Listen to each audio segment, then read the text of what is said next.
Hello everyone, welcome to our new blog.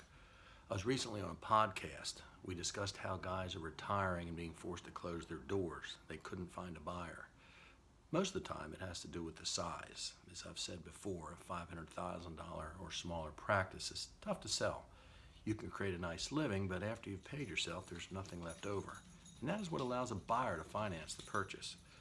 One thing I'd like to mention is that there's no crime in simply closing your doors when the time comes. The business provided you a good life, hopefully, and maybe you don't need the money for retirement.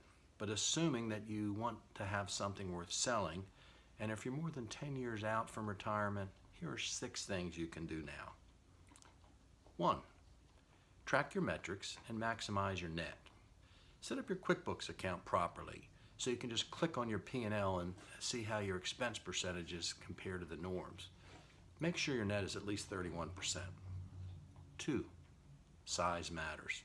Unless your net receipts are at least $800,000, it's very difficult to have enough profit left over after you pay yourself. 3. Hire an associate. Multiple doctor practices are easier to sell than solo practices. As soon as possible, find another doctor to work in your office. Even if it's part-time, it'll give you a welcome break. If your net is where it should be, you can afford to pay someone and still make money on their work. Most importantly, associates are your first option for a future buyer. Number 4, treat your optical as if it's a separate business. Monitor your sales, adjust inventory to match what your clients want, and watch your cost of goods expense. If you're not retail-minded, find someone that is. Delegate someone, give them clearly defined goals, and hold them accountable, and reward them when they do a good job. It's a small price to pay. Number 5, obsess over customer service. Look at your practice through the eyes of your customer/patients. Nothing is more important to your success.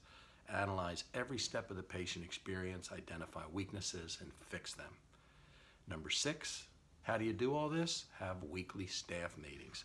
Share the vision with everyone and allow everyone to participate. As a team, create the goals and use office meetings to ensure your goals are being met. Need help? Hire a consultant. There's no shame. And having an outside set of eyes can put you on track to build a practice that will attract buyers when you're ready to retire. Thank you.